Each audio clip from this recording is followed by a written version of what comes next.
Olá pessoal, tudo bem? Estamos aí, graças a Deus, de volta, né? Estamos de volta. E hoje o nosso programa tem um tema maravilhoso. Nosso programa Fé em Foco.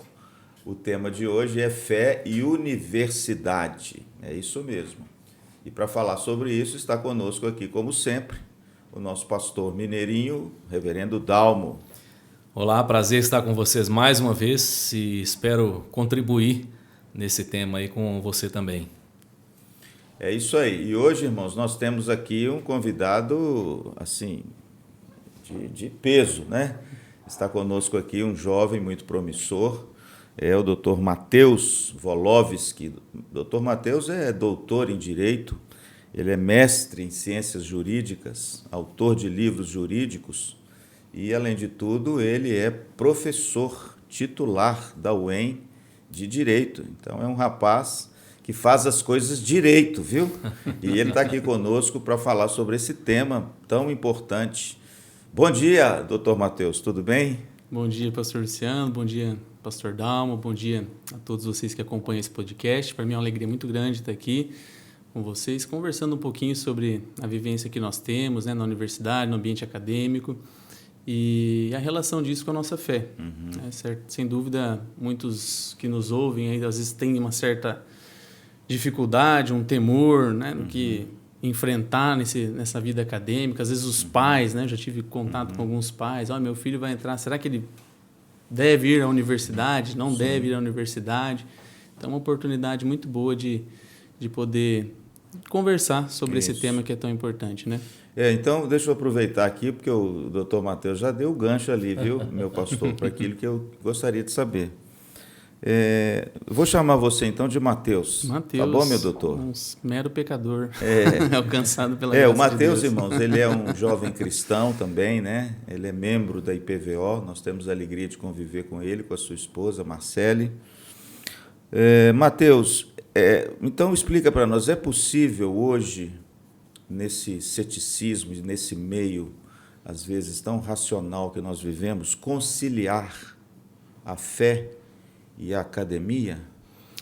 Eu acho que não só é possível, como é necessário, né? Eu acho que, diferente do que algumas pessoas às vezes pregam, né, de que nós precisamos divorciar a fé da ciência, dentro da minha perspectiva, daquilo que eu tenho vivenciado há mais de 10 anos aí nessa vida acadêmica, eu creio que não tem como nós fazermos ciência sem a nossa fé, divorciado da fé. Acho que essas situações elas se integram, até porque quando nós falamos de fé, né, a palavra de Deus nos diz que a nossa fé ela precisa ser racional. Uma fé que não é racional, uma fé que não pensa, ela é fanatismo. Então nós precisamos ou pensar... misticismo. Ou né? misticismo, exatamente. Então nós temos uma necessidade, com certeza é possível e deve ser assim. Eu acredito que quando nós divorciamos isso aí que é o problema. Esse é o principal aspecto. E nós temos diversos exemplos na história da ciência, né, de pessoas, né, criacionistas que acreditavam em Deus, cristãs, e que desenvolveram, né, teorias exponenciais e que são aplicadas até os dias de hoje. Né? Deixa eu jogar a bola aqui então para o pastor Dalmo. Pastor, o senhor entende que no passado era mais fácil um cristão conviver com a universidade, com a academia do que hoje? Ou o senhor acha que hoje a coisa piorou muito e o senhor consegue enxergar o porquê? Então, eu vejo, aproveitando o gancho aí do que o Matheus disse também, tem um livro da doutora Nancy Pearce, chamado Alma da Ciência. E uma das coisas que ela diz é que a ciência moderna, como nós conhecemos, ela é fruto de uma cultura cristã.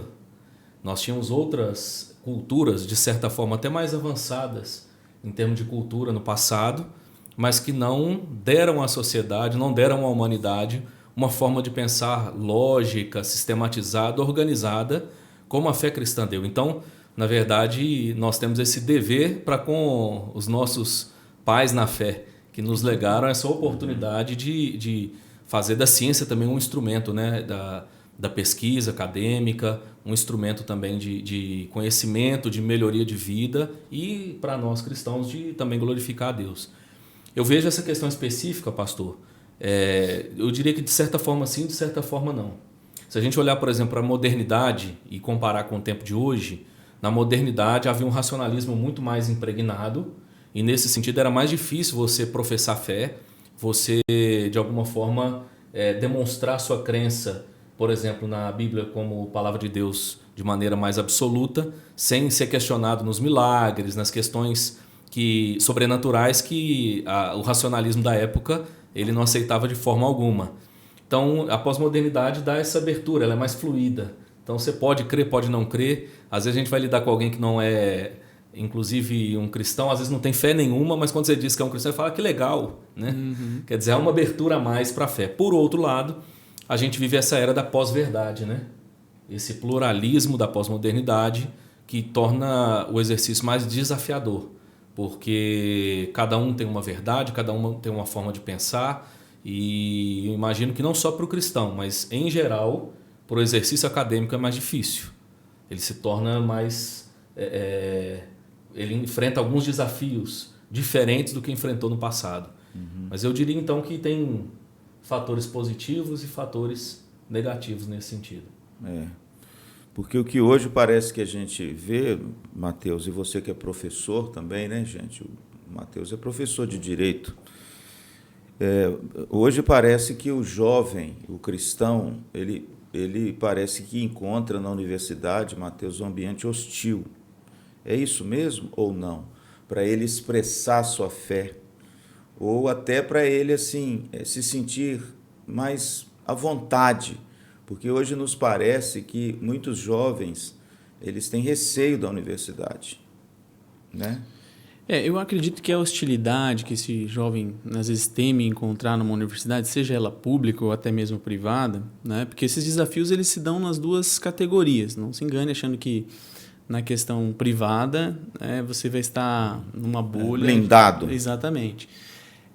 Mas eles são desafios que qualquer cristão passa em qualquer tipo de ambiente. Eu acho que isso é importante de nós pontuarmos, porque você pode ter um trabalho também que leva o jovem a ter também dificuldades com relação à sua fé, né? O seu empregador, o seu patrão ali vai ser alguém que tem princípios morais que vão contra a sua fé, né? E defende, mas é lógico que no espaço acadêmico isso se torna mais evidente, uma vez que lá é um espaço que se busca o pensamento, né? A expressão de ideias. Então, sem dúvida, como disse o pastor Dalmo, né? Com essa ideia de um relativismo, né? De que não existe uma verdade absoluta, né? É o que tem prevalecido na ciência atualmente, aí, majoritariamente, o jovem pode tender a ficar um pouco mais, digamos assim... Inibido, né? Inibido de expressar sua fé e até mesmo se expressar no ponto de vista do convívio com colegas, do convívio com o professor, ou escrever aquilo que o professor quer que apareça na prova, né? Muitas vezes isso pode acabar acontecendo, né? Mas, de um modo geral, eu penso que esses desafios eles muito se assemelham àquilo que qualquer cristão tem em um ambiente fora da sua casa, né? Porque a palavra já diz, né? O mundo jaz do maligno. Então, o pecado ele está por todo canto, não só na universidade, né? Agora, Mateus, você falou uma coisa aí na sua fala anterior que eu quero voltar nela. Porque hoje parece que em muitos pensamentos, parece hoje que a pessoa não consegue coadunar, né, amalgamar a fé e a razão. Parece que se você opta pela fé, você tem que divorciar a razão. E se você opta pela razão, impreterivelmente você tem que se divorciar da revelação. Então eu queria fazer essa pergunta a você: a fé realmente, a nossa fé, para você abraçá-la com inteireza, você tem que descartar a razão? E para você abraçar a razão numa universidade, numa pós-graduação, num doutorado, você tem que descartar a revelação? Ou as duas podem conviver juntas porque pertencem a esferas talvez diferentes, mas debaixo de uma mesma soberania? Perfeito, ótima pergunta, né? Eu vou tentar responder essa pergunta citando ou parafraseando um cientista, né, que é muito famoso da modernidade, o Albert Einstein, né? Albert Einstein, ele era totalmente, né, criacionista, e ele diz que ciência sem religião é coxa. E a religião sem ciência ela é cega. Nós podemos talvez trocar a palavra religião por fé, né?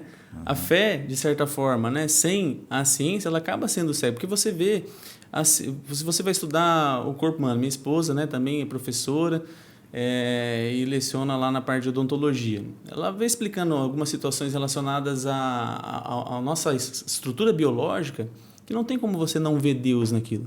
A sincronismo, a perfeição. Então, eu penso que a fé, ela não tem como se dissociar da razão. E a razão também, para que nós possamos ter razão, é necessário que nós tenhamos fé. Provérbios nos diz que o princípio da sabedoria é o temor do o temor do Senhor. Então, se eu não temo ao Senhor, já começou errado o meu desenvolvimento racional.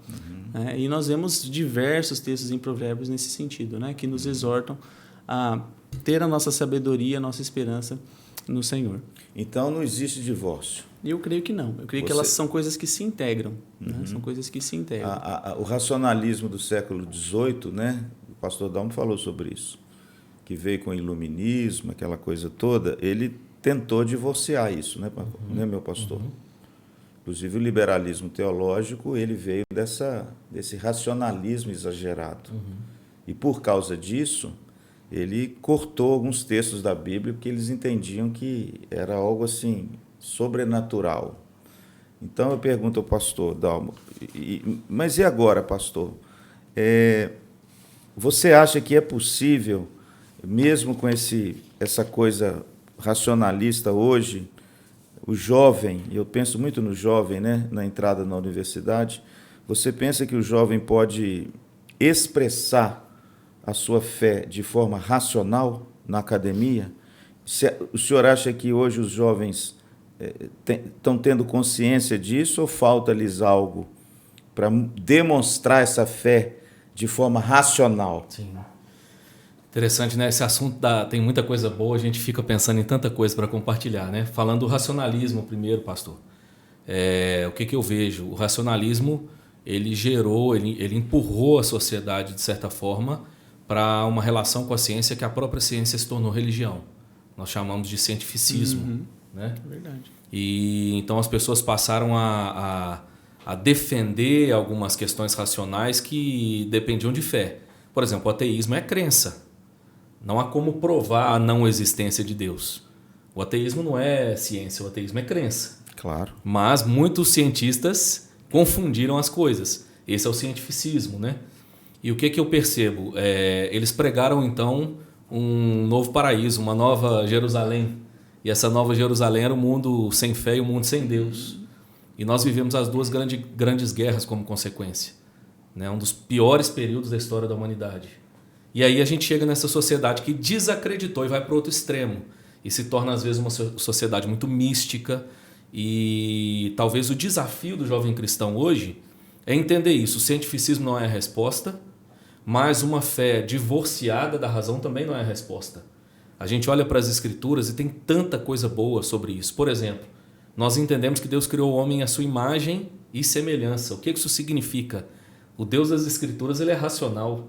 Né? A Bíblia fala sobre inteligência. E essa inteligência foi compartilhada com o homem. Como é que eu divorcio uma coisa da outra? Não tem como. Nós costumamos afirmar que nós somos o povo dos dois livros. A Bíblia afirma desde os primórdios que Deus nos deu duas revelações.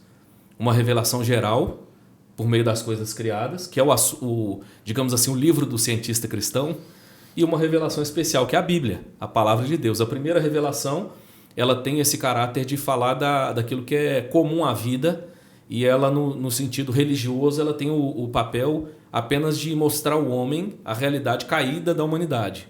E a revelação especial tem esse papel de transmitir a salvação, a redenção. Né? Então, o desafio do cristão é enxergar isso. Eu diria que talvez o desafio do cristão é conhecer, inclusive, a Bíblia. Porque se ele conhecer a Bíblia, ele vai perceber o quanto a fé dele é importante para o exercício científico. E o quanto ela cabe, não só cabe, ela tem muito a contribuir nessa esfera. Essa questão que o pastor comenta, né, é muito importante, porque às vezes quando chegam pais, né, falando, olha, eu estou com medo, meu filho vai para a universidade, será que isso vai ser saudável ou não vai ser saudável? A Bíblia nos instrui, né? Se você ensina a criança o caminho que deve andar, quando ela for velha, ela jamais se desviará dele, né? Graças a Deus eu tive pais que tiveram esse zelo comigo, e desde quando eu entrei na graduação, né, eu enfrentei desafios, tive esse temor, esse sentimento, professores que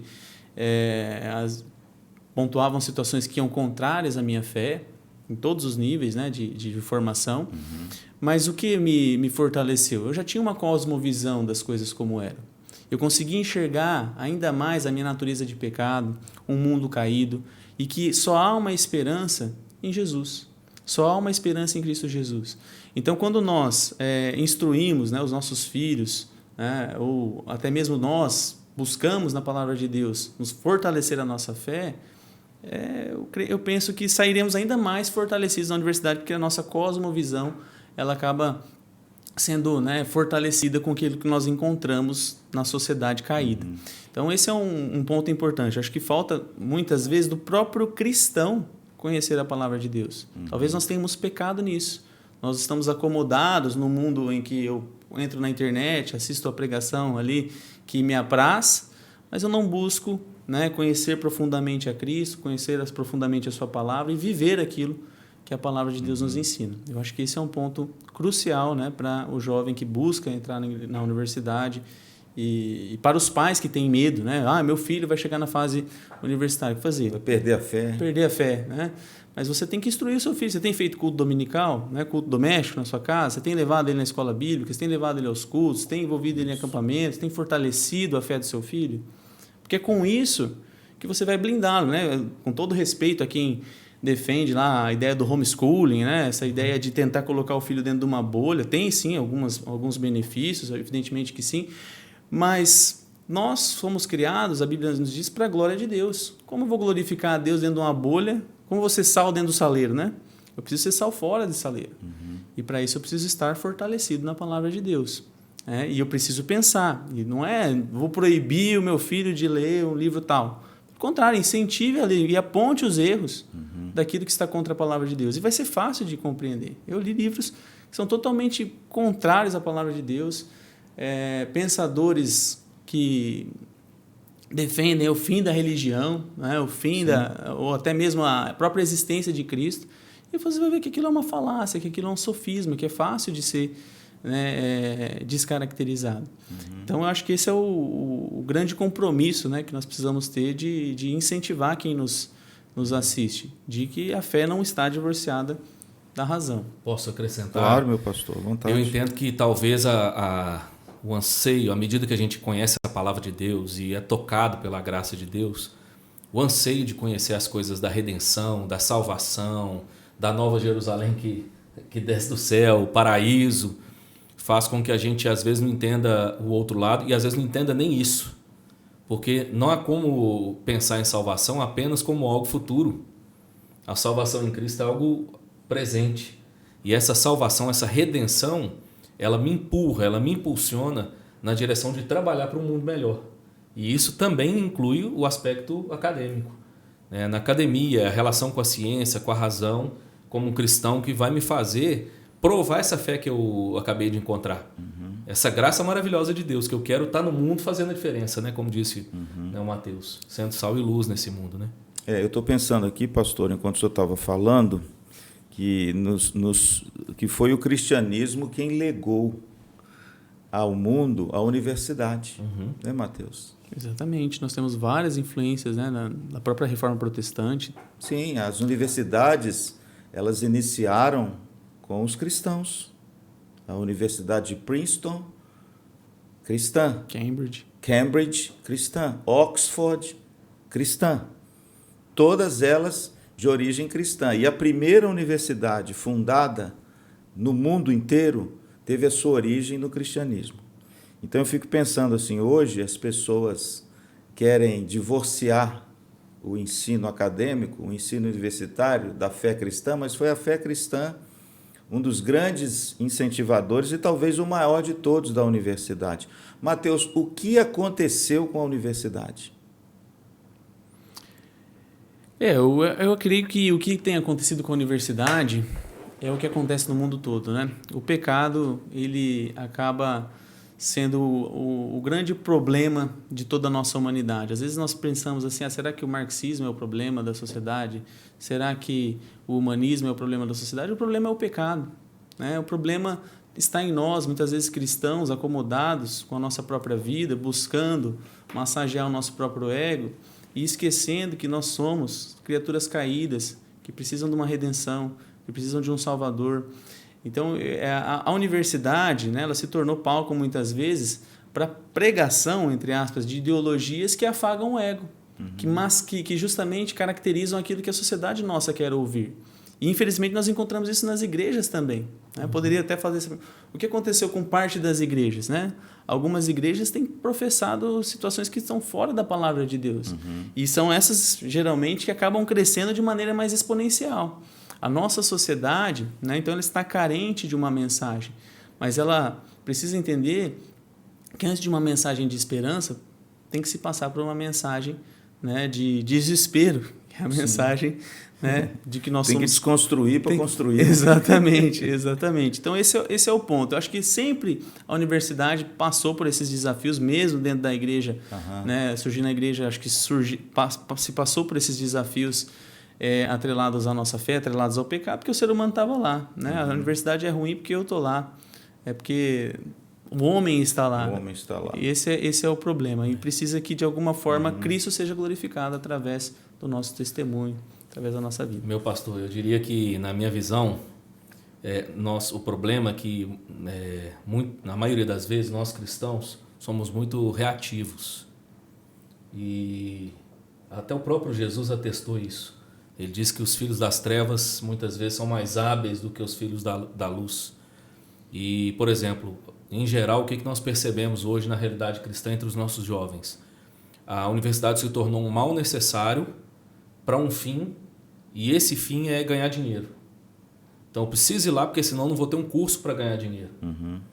Então, quer dizer, a visão já começou errada, né? A razão pela qual eu estou me movendo na direção de um curso, de uma universidade, muitas vezes é a razão equivocada.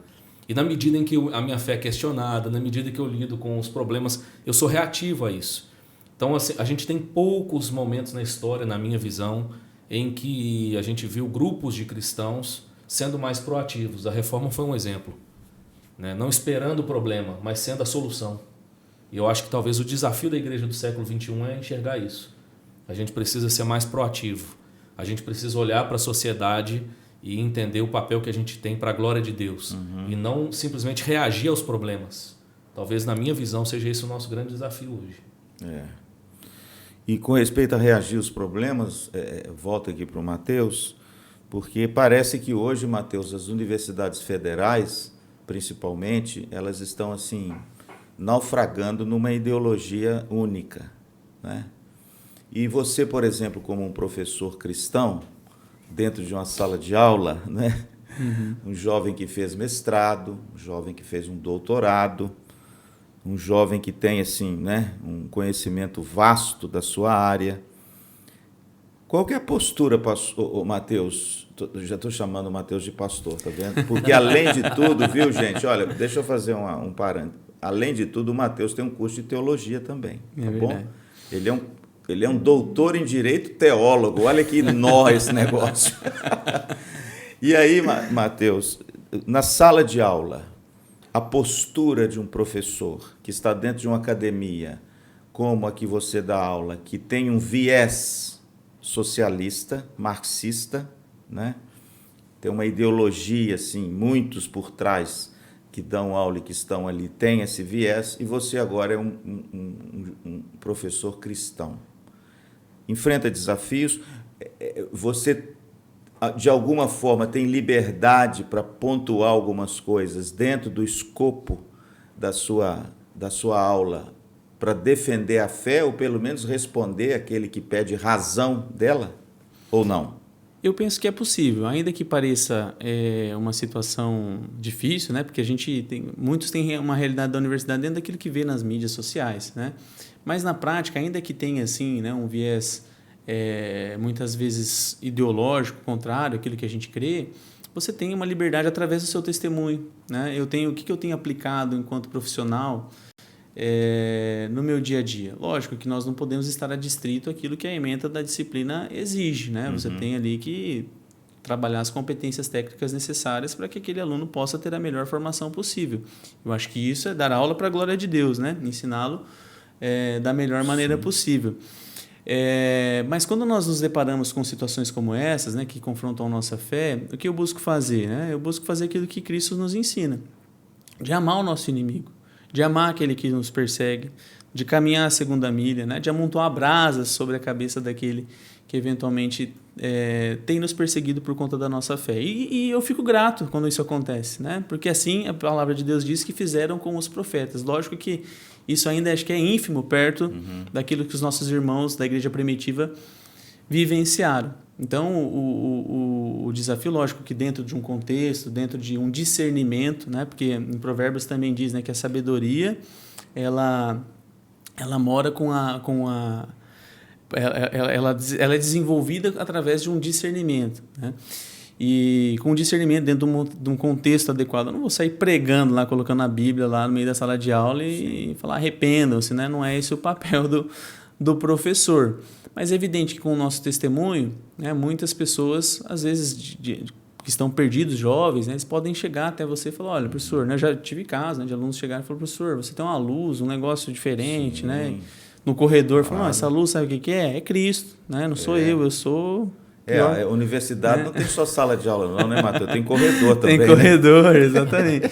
Então, né, não que esse seja o nosso, né, objetivo, mas eu creio que Deus vai produzindo as oportunidades para que a gente possa, de alguma forma, glorificá-lo naquele lugar.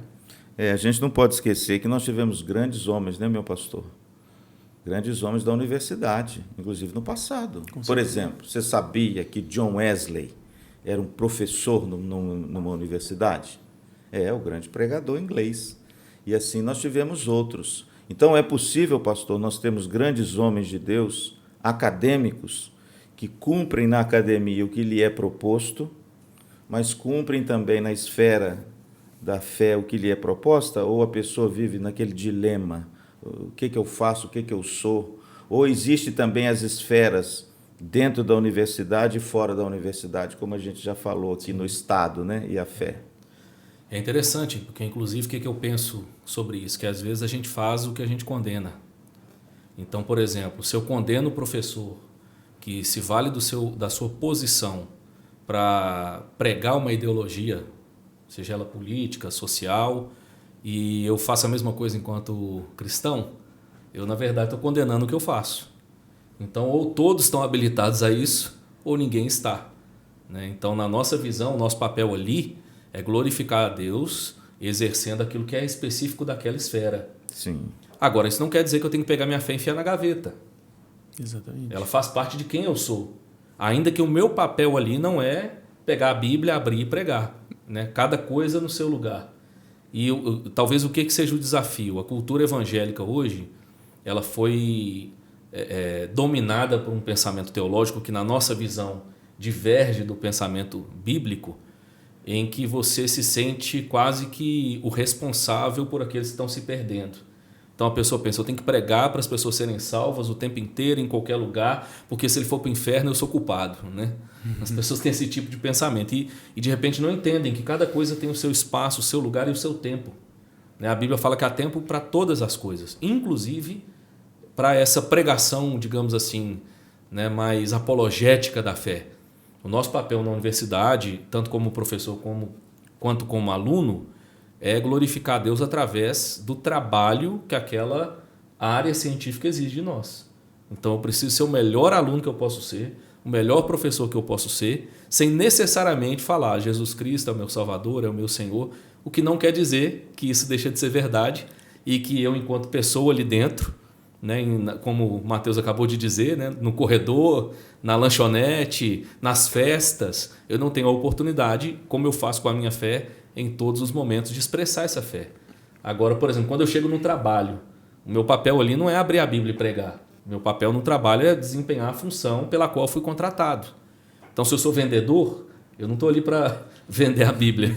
Eu estou ali para vender o produto do meu, seja chefe, dono, né, do empreendedor que me contratou. E da mesma forma eu vejo a postura acadêmica, né, do professor principalmente.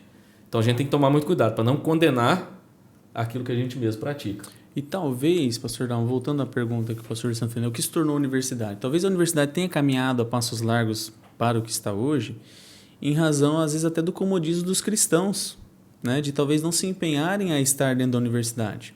Né? Porque se há trevas, né? Falta luz. E nós somos chamados a ser luz do mundo.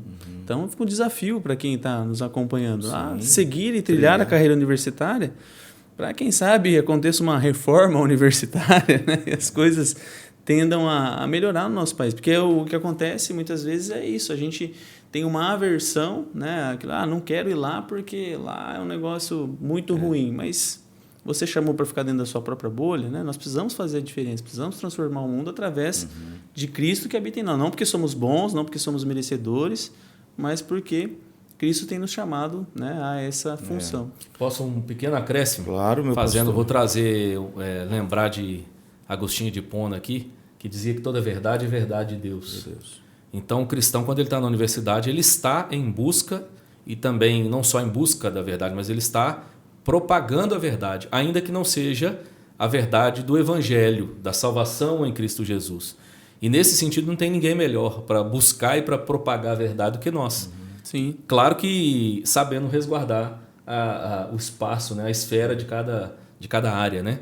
Mas como nós precisamos de jovens, de homens e mulheres, de cristãos que entendam isso, né, e que cumpram esse papel dentro da universidade. Na academia, né? Principalmente dando aula, fazendo mestrados, doutorados, né, Mateus? Com certeza. Para de repente salgar e iluminar ali onde que eles estão, né? Pois é isso aí. Isso me preocupa também, porque a gente fez um programa aqui e o pessoal assistiu com o Deltan, né? E o Deltan pontuou muito isso, viu, Mateus? Ele falou muito isso, né, pastor? Sobre a necessidade que o cristão tem de ingressar na política como forma de vocação, e a gente falou que não é uma vocação política. Sim. Por quê? Para salgar e para iluminar a política, para fazer a boa política. Porque hoje, infelizmente, política já é uma coisa boa, mas hoje tornou tão ruim que você tem que falar boa política, né? Não deveria ser. Eu acho que é a mesma coisa na universidade, né, Mateus? Às vezes a gente critica, igual muitos criticam a política, mas aonde estão os cristãos nascidos de novo, né, com compromisso com Cristo, que colocam a mão no arado para ingressar na política como alguém para fazer diferença? Eu acho que na academia é a mesma coisa, né, Mateus? Tem muitos professores e muitos acadêmicos que você conhece cristãos. Sim, com certeza, né? Há muitos cristãos, né, que têm, principalmente alunos, né, professores nós encontramos também, mas em menor quantidade, né? Mas eu creio que é muito necessário, né? Eu acho que é um chamado mesmo, uma vocação que se tem, porque às vezes a gente pensa, né, o missionário é aquele que se dedica integralmente, é importante, tem o seu papel e é necessário para a igreja, né? Para o avanço do reino de Deus. Mas tem esses campos aí, estão brancos. Quantos jovens não estão lá perdidos, isolados, às vezes até cristãos, né, que os pais não orientaram, não faziam questão de levar à igreja, não faziam questão de levar a uma escola bíblica, não faziam questão de participar das programações de uma igreja, estão lá perdidos e são, né, abocanhados por qualquer vento de doutrina que possa massagear o ego dele, que possa dizer a ele, né, algo diferente do que a palavra de Deus diz, aquilo que de fato ele é. Então, esse é um caminho, né, em que você pode exercer sua profissão, evidentemente, como diz o pastor Dalmo, né, cada coisa no seu lugar, evidente que você não vai chegar lá ser um missionário em tempo integral. Não vou falar nada de... Né, e não quero nem estudar, nem fazer prova. Só orar dentro da sala. É longe disso, né? Mas nós somos conhecidos pelo amor, né? Pelo testemunho. Então, aliás, a responsabilidade é maior, porque se você é um cristão, em qualquer ambiente de trabalho que você está, você vai ser mais visado, né? E qualquer errinho, olha lá o crente, né? Tinha que ser crente, né? Não veio, chegou atrasado, né? Não faltou hoje, né? Então são situações que nos desafiam e nos motivam a glorificar a Cristo também. Você teve, Mateus, o povo quer saber, né? Você teve alguma experiência, assim, algum conflito em alguma aula sei lá, seja um professor talvez superior a você dentro da área da disciplina, ou com aluno em sala de aula por causa de um embate que comprometeu a sua fé? Diversas vezes, né? Diversas vezes. Assim, como professor, talvez em menor escala, porque, pelo menos as disciplinas que eu leciono, nós não temos tanta margem a discutir essas questões mais, né, sociológicas. São questões mais jurídicas, né? São questões mais técnicas. Né? Então não há uma necessidade de enfrentar essas questões. Mas, por exemplo, no âmbito da pós-graduação em estrito senso, né, no nível de mestrado, doutorado, com certeza, né? Vou contar um caso, né, que aconteceu certa vez. Foi durante a exposição de um seminário, né? Eu fui sorteado lá para apresentar sobre o que era metodologia científica, né? Então, nós tivemos que apresentar diversos métodos e eu comecei a minha abordagem falando do método teológico, que a doutrina ela estabelece. Existe um método científico teológico, né? E aí o professor lá na oportunidade falou, não, isso aí você pode pular, que isso aí não é importante. Né? Eu falei, não, mas é importante, né? Quando a gente fala, por exemplo, de direitos da personalidade, direitos inerentes ao homem, eu preciso ter fundamentos teológicos para compreender quem é o homem. Afinal de contas, essa ideia de que o homem hoje tenha dignidade... Isso provém de onde? Provém de Deus, provém das pregações de Cristo. Né? Cristo, né? Então, quando a gente diz que nós somos imagem e semelhança de Deus, se Deus tem dignidade, logo eu sou semelhante, né, em determinados aspectos a Ele, eu tenho também a dignidade. Por isso eu tenho que ter o respeito ao próximo. Então, todas essas questões que fundamentam o direito hoje advêm do cristianismo. Queira a pessoa acreditar ou não. Sim. Então, são verdades que precisam ser expostas. Naquele momento, né, lógico, com discernimento, com sabedoria, eu falei, olha, mas eu creio que é importante, né, destacar isso aqui por conta disso, disso e disso. Então, se puder, que me dá 5 minutos para falar sobre isso, né? E aí, no meio da exposição ainda, né, eu falei, olha, nós, no campo teológico, nós temos uma verdade absoluta. Para quê, né? Nossa, aí matou. Aí pedra, tá igual Estevão, aí é um monte de pedra. Aí eu acho que faltou na época, né? Estava iniciando a vida acadêmica aí, mas foram umas 3 horas assim de crucificação, né? Tentando me explicar que não havia verdade absoluta, né? Mesmo mas essa sua premissa é uma verdade absoluta, né? Se não existe verdade absoluta, ela já é uma premissa que sustenta como uma verdade absoluta, né? Mas, enfim, é malhar em ferro frio, né? A gente sabe que em algumas situações, isso ficou de experiência, porque não adianta muitas vezes você entrar num ambiente acadêmico e achar que você vai vencer pelo cansaço, pelo argumento. Sim. Tem coisas que é só o Espírito Santo que vai fazer. Aliás, sim, verdade. É ele que dá, aliás, né? É isso, né? O convencimento. Exatamente. Mas isso é uma boa visão, né, Mateus? Porque às vezes também a pessoa chega lá com aquele afã, né? Que vou converter agora minha sala toda, agora eu vou converter meu professor, e muitas vezes sofre uma retaliação grande, às vezes até inibe a fé. Então, qual o conselho, Mateus, você daria talvez para um jovem que está aí nesse dilema, né, da universidade? Não que ele não vá entrar na universidade, mas ele teme a universidade.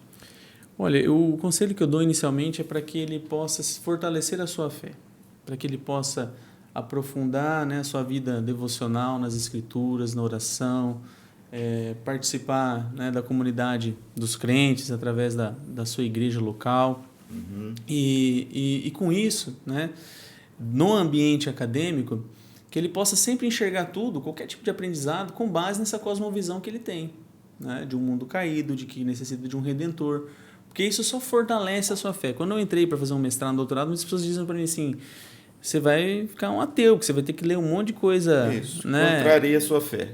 E muito pelo contrário, né? Porque você vai vendo que diversos problemas sociais que nós enfrentamos hoje são decorrentes do pecado.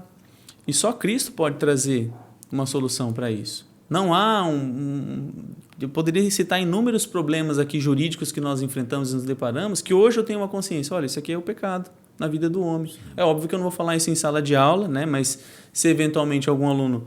Professor, mas você tem alguma situação pessoal nos corredores? Eu posso expressar a minha opinião, sem problema nenhum.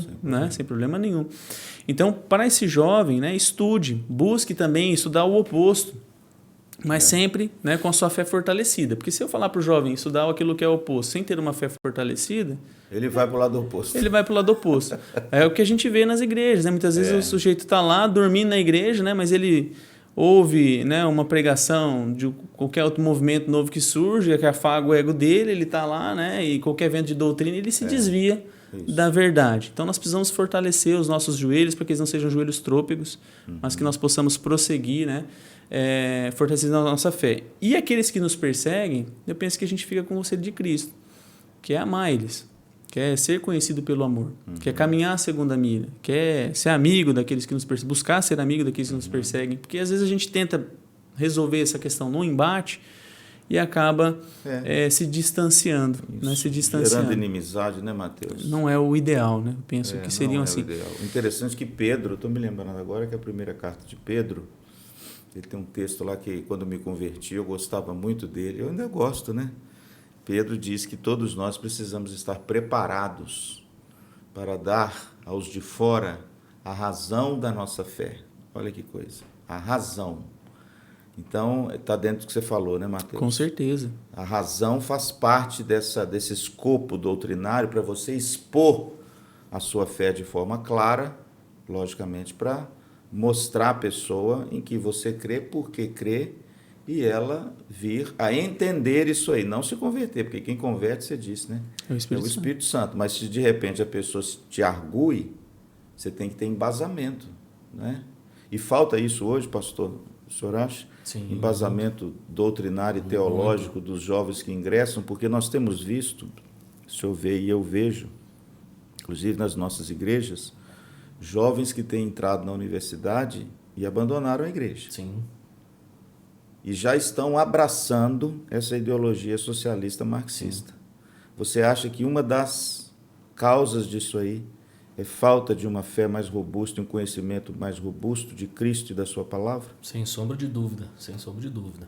E eu até acrescento talvez mais uma dica aí para poder, né, auxiliar aqueles que estão já vivendo essa realidade ou vão ingressar. E aliás, acho que até auxilia de maneira mais ampla a qualquer local onde a sua realidade de fé ela é confrontada, ela é exposta, você convive com pessoas de outro credo. Primeira coisa, a gente enxergar que a Bíblia ela apresenta para nós o que eu tenho usado como resumo, um binômio. E o que é esse binômio? A ideia na teologia de duas leis, duas verdades que caminham juntas.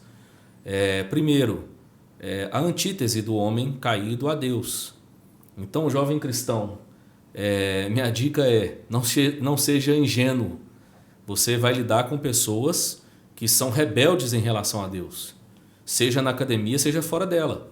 Tem gente que está fazendo da sua vida, ele está tentando fazer da sua vida uma grande oposição a Deus. Então, não seja ingênuo. Você vai lidar com professores, com livros, com colegas que estão nessa relação. Então, essa é a primeira dica. E para que eu não seja ingênuo, uma das coisas que eu preciso é conhecer a verdade do Evangelho, porque senão não vou nem saber discernir o certo do errado. Mas por que é um binômio? Porque ele tem um outro lado.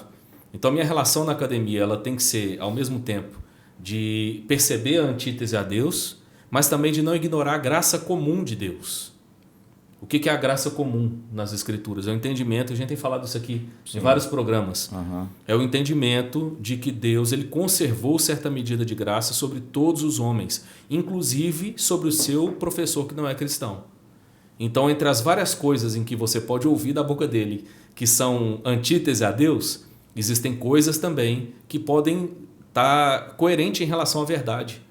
Né? E como eu citei aqui já, Agostinho dizia que toda verdade é verdade de Deus. Então, abrace essa oportunidade, não ingenuamente, mas abrace, porque é a oportunidade que Deus está te dando de adquirir conhecimento, de se preparar para servi-lo também depois que você concluir o seu curso. Mateus, qual a maior dificuldade que você tem, ou você não tem, na academia, como um jovem cristão? Como professor que você é hoje e como aluno que você foi dessa academia? Olha, eu não tenho, sinceramente, assim, nenhuma dificuldade, né? Por mais que pareça, né, que a universidade hoje ela seja um ambiente hostil para o cristão, isso são situações pontuais. De um modo geral, né, nós temos plena liberdade de poder preparar uma boa aula, conviver com os alunos, até porque dentro da universidade a gente não pode esquecer, né, a gente tem também alunos que são cristãos, alunos que já ouviram a verdade, ainda que tropegamente, mas que eles estão lá, têm alguns valores. Então, eu não encontro assim, hoje nenhuma dificuldade prática nesse âmbito de professar a minha fé. É bem verdade, né, que se tratando de, talvez assim, mais no âmbito como aluno de programas de estrito senso, né, se tratando de questões aí que você tem que expor o seu pensamento sobre um problema social que está sendo analisado, aí sim você tem um pouco mais de, eu diria assim, você precisa ter um pouco mais de discernimento e saber a hora e o momento adequado para falar, porque envolve sentimento, envolve pessoas que, como o professor Dalmo, né, o pastor Dalmo trouxe aí, pessoas que estão rebeldes a Deus, né? E você precisa compreender isso, né? E não é uma situação, muitas vezes, no confronto que você vai vencer, mas é com o seu testemunho, né? É com a sua vida diária. Eu acho que o testemunho e a nossa postura, ela vale muito mais do que, às vezes, um sermão. Sem dúvida. Porque ali as pessoas veem o fruto da sua vida. Né? E o que adianta eu pregar e confrontar, né? E a pessoa analisar a minha vida e ver lá que eu sou um sujeito adúltero, sou um sujeito envolvido numa série de pecados e situações imorais, né? Agora, às vezes eu calado, né? Mas mostrando ali a minha conduta, isso vai chamar atenção, e aqueles que o Senhor tem elegido aí como seu escolhido, vai se aproximar de você, vai abrir o coração e você vai ter oportunidade de falar do Evangelho para ele. É importante, pastor, na minha visão, até a gente, talvez mesmo que pareça repetitivo, mas dentro disso que a gente está trazendo, a gente reforçar que nós consideramos, à luz das Escrituras, que há uma batalha acontecendo, uma batalha de pensamento. Então, quando nós vamos para um ambiente acadêmico, há um confronto de ideias, e essas ideias, às vezes, vão confrontar a nossa fé. E o que a gente precisa entender? Que nós não podemos abaixar as armas.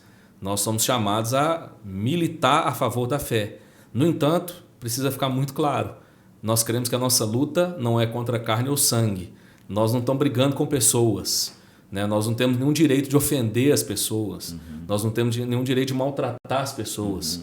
Na verdade, a gente precisa afirmar a verdade em amor, né? Então, esse exemplo cristão, que muitas vezes se dá, como, né, o Mateus acabou de dizer, não necessariamente através da exposição da ideia. Às vezes se dá através do viver que evidencia alguém que foi transformado por essa verdade.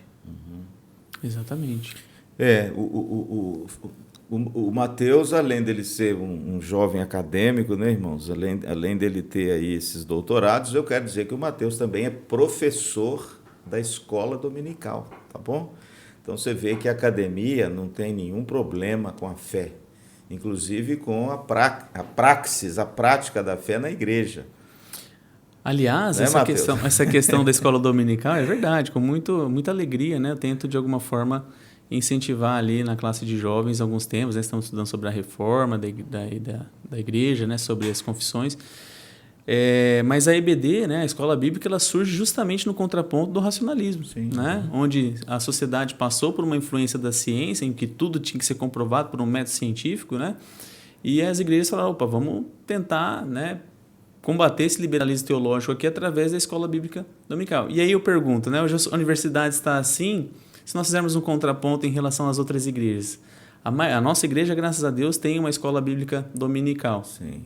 Talvez não com a frequência que poderia ser ainda melhor, né? Mas aqueles que se preocupam com os filhos da universidade, têm levado seus filhos à escola bíblica dominical? Isso. As igrejas evangélicas hoje, elas têm mantido a escola bíblica dominical? Talvez uma das razões para a universidade estar caminhando desse jeito, ou para ter medo da universidade, seja justamente isso. Porque se eu fortaleço a minha fé dentro de um ambiente saudável, né, na escola bíblica dominical, onde eu tenho a possibilidade de pensar, né, de raciocinar a minha fé, eu vou estar muito mais preparado para enfrentar esses desafios. Então, eu acho que esse é um ponto que a gente precisa trazer de alerta também para as igrejas, para aqueles que nos acompanham, né, da importância do ensino bíblico. Dificilmente, viu, meu pastor? Eu vejo que dificilmente, quando um pai consciencioso ensina a criança, como a Bíblia diz lá em Deuteronômio 6, né? Quando um pai e uma mãe investem na vida espiritual de uma criança, quando um pai leva essa criança para a igreja, quando um pai faz questão que ela estude na escola dominical, mesmo que for um dia na semana, né, Mateus? Porque a escola dominical nas igrejas é domingo só. Você é bombardeado de segunda a sexta na sua academia, no seu curso, às vezes não tão bombardeado assim, mas, né, com às vezes ideias contrárias, e de repente a nossa escola dominical é um dia na semana. E nesse dia você não vai, você não leva os seus filhos, você não se preocupa com isso. E você vê que a graça de Deus é tão bonita que os pais que se preocupam, Mateus, e levam seus filhos e criam seus filhos na escola dominical, vai para a salinha lá das crianças, depois vai para o junior, depois vai para o adolescente, enfim, dificilmente, viu, Mateus? Eu tenho experiência própria. Esse filho, essa filha, essa criança, quando chegar na idade acadêmica, vai se desviar. Ela pode enfrentar alguns embates, Evidente. mas de repente descobrir a roda na universidade, achar que tudo que ela está errado. Não, pelo contrário. Ela passa pela universidade como o Mateus passou, né, Mateus? Porque teve a base e o fundamento em casa. Com certeza. Em cursos, às vezes, difíceis. Cito um exemplo bem próximo meu, por exemplo, o curso de psicologia. O curso de psicologia é um curso que trata de humanas, pelo menos aqui em Maringá é da área de humanas. É um curso que tem um viés, não tão bíblico. É um curso difícil para um jovem encarar. E a gente vê que jovens têm encarado esse curso, têm se formado, têm se fortalecido, são profissionais cristãos e que usam esse curso e ainda abençoam as pessoas e continuam firmes na igreja do Senhor Jesus. Então, Mateus, é possível, né? Com certeza, com certeza. Eu sou um exemplo disso, né? Não que eu seja merecedor de forma alguma, mas pela graça de Deus, né? Meus pais sempre priorizaram essa questão. Não tinha essa conversa quando eu era criança, não quer ir para a igreja, né? Era no beliscão, né? Vai sem querer. Essa psicologia eu sempre prego ela porque ela é nova e boa. A psicologia do beliscão é excelente, ela funciona. E de uma certa forma, né, isso fortaleceu muito a minha fé, né? A ponto de eu fazer, né, me interessar e fazer teologia. E obviamente que durante essa jornada você se depara com dilemas que você não vai encontrar resposta, né? E você chega como o apóstolo Paulo na carta aos Romanos e diz, olha, quão inescrutáveis são os seus juízos, né? Como que é inescrutável? É impossível adentrar a mente de Deus, né? E conseguir compreender todas as coisas, claro, o propósito da vida e aquelas questões, né, de dilemas que o jovem às vezes perpassa. Mas tudo isso, né, eu consegui vencer com grande tranquilidade em razão de uma fé sólida, através do ensino, do convívio, né, das orações que minha mãe e meus pais tinham por mim ali e buscando sempre, né, essa persistência com a fé. É evidente que vão ter casos excepcionais, mas como o pastor Luciano trouxe, na maioria das vezes, eu acho difícil um jovem desse se perder no ambiente universitário. É muito difícil, Marcos. Ele se perde quando ele não sabe. Porque ele não vai ter um argumento para rebater aquilo ali, ainda que internamente, porque às vezes eu ouço uma besteira lá, falo, não vou nem discutir o meu tempo aqui, né? Vamos... Mas dentro de mim eu já tenho a resposta exatamente para aquele dilema da pessoa. Só que às vezes, muitas vezes o jovem não tem, né? E acontece também na universidade, né? Já aconteceu comigo, do aluno ele ter uma admiração pelo seu professor. É verdade, todo aluno tem, né? Há uma influência, né, do professor. Isso é normal. Então, se aquele professor, né, ele não tem alguns valores cristãos, a tendência é que aquele aluno que não tem uma base, uma cosmovisão de mundo cristã, ele se deixe levar por esse professor, por essas ideologias e viva o fracasso que muitas vezes esse professor acaba vivendo na sua vida. Até né? As amizades também, né? As amizades. A pessoa chega de repente num ambiente, né, acadêmico e começa a ter novas amizades e é um ambiente onde agora já está quase vivendo a vida adulta, né? Porque na nossa concepção adulta é quando ele começar a pagar as próprias contas e assumir a responsabilidade da vida. Mas já está vivendo muitas coisas dessa vida agora, né? Dessa realidade adulta, então é sedutor, né? Os amigos estão pensando assim, estão fazendo isso, estão convidando para aquilo, então é sedutor. Eu queria aproveitar e dar uma dica também. Dá uma dica. Leia o livro de Daniel. Isso. Você vai ver a história de um jovem e dos seus amigos que foram expostos em um ambiente hostil, há ensinos contraditórios à sua fé, sofreram bullying, tiveram os nomes trocados por causa da realidade daquele lugar e tudo mais. E mesmo assim, eles permaneceram firmes e prevaleceram, né? E glorificaram a Deus ali. Foram um instrumento, inclusive, de tornar aquele lugar um lugar melhor, Sim. porque eles estavam lá. Foram líderes, inclusive, dentro da própria staff Isso. político, né, de Nabucodonosor, da Babilônia. Bom, nós estamos já chegando ao final aqui do nosso programa. Você vê que tem muita coisa boa, né? Muita coisa boa. Mas eu queria apenas deixar alguns livros, né, meu pastor? O senhor tem alguma coisa boa aí? Para você que nos assiste, quer ler algum material de qualidade sobre essa questão da razão, da fé, da academia? Isso, eu quero indicar esse aqui. É um livro do Alistair McGrath, Paixão pela Verdade. Ele é da editora Shed Publicações. Ele tem como subtítulo A Coerência Intelectual do Evangelicalismo. Uma excelente obra. Eu queria indicar também de um pastor que faleceu há pouco tempo, né, meu pastor? Um grande pregador, um grande escritor, o Dr. Timothy Keller, ou Tim Keller. Ele publicou vários livros, né, e muitos deles traduzidos em português. A Fé na Era do Ceticismo. Como a fé explica a razão. Então, esse livro é um livro muito precioso, da editora Vida Nova. Me fez muito bem quando eu adquiri, li, e ele é sempre uma leitura imprescindível, principalmente para você jovem que está na academia, ok? Eu gostaria de indicar um livro aí também, já que eu acompanho o podcast que sei que vocês sempre indicam, né? Eu não trouxe aqui, mas é um livro do John Stott, né? Chama Crer Também é Pensar, da editora ABU. É um livro que destaca justamente, né, um pouco daquilo que nós estamos conversando aqui. Que a nossa fé ela é uma fé racional. Eu creio até que Jesus falava por parábolas, né, pregava por parábolas, para que a gente pudesse pensar um pouco, né? Ele não dava um negocinho mastigado, Não, né? Para o público, não. Seus discípulos ele até mastigava. Ele mastigava, né? Um pouco mais, né?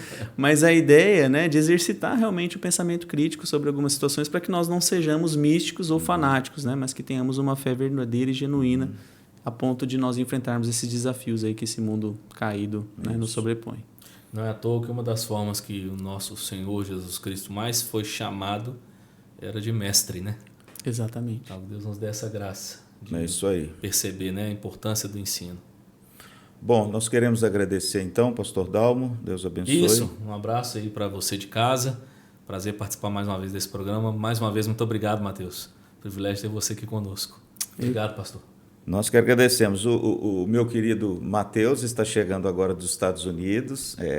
Estava lá com a sua Bela, porque, para você ver, a esposa do Matheus também está na academia. Ela estava fazendo um doutorado nos Estados Unidos, tá bom?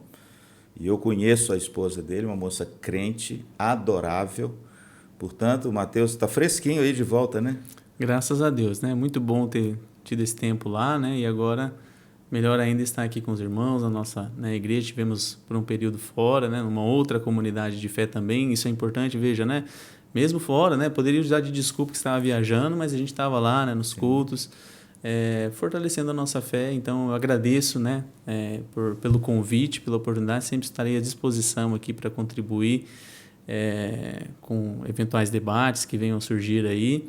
E você que está nos assistindo também, que é da nossa igreja, que tem alguma dúvida, que quer chegar de canto ali e conversar, né? Eu estou à disposição para a gente poder sanar e caminhar juntos, né? Esse é o desafio da igreja, né?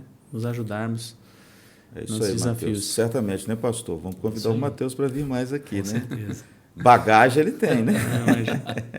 Quero deixar uma palavra final a você que nos assiste e eu quero pontuar duas coisas apenas. Primeiro, o ser humano é um ser racional, é um ser intelectual. Nós herdamos isso do nosso Criador. Então, uma dica do pastor Luciano: desenvolva a sua intelectualidade. A nossa fé não é uma fé burra, a nossa fé não é uma fé nécia, a nossa fé não é uma fé mística, a nossa fé é uma fé racional. Nós explicamos a nossa fé e quanto mais nós aprendemos sobre ela e sobre o mundo que nos cerca, mais nós glorificamos o nosso Deus. Portanto, não fique com medo da academia, ok? Ingresse na academia, estude na academia, retenha da academia aquilo que é bom para você e para sua vocação e profissão, e de repente faça como Paulo, descarte aquilo que você entende que é fruto da pessoalidade do homem, principalmente caído pelo pecado. Mas, por favor, desenvolva o seu intelecto, porque isso é um dos atributos de Deus em você, né? Deus quer crentes inteligentes. Deus quer crentes que tenham respostas, não apenas à sua fé, mas respostas para o mundo que o cerca. E segunda coisa, para terminar, não se esqueça que Jesus, no Sermão do Monte, no capítulo 5, ele diz: vós sois o sal da terra, vós sois a luz do mundo. E na universidade, nós precisamos salgar e iluminar também. Portanto, lá também é o seu lugar, é o meu lugar, é o nosso lugar, para que você salgue e ilumine com essa graça maravilhosa de Cristo. Amém? Que Deus te abençoe. Até o nosso próximo programa, se Deus quiser.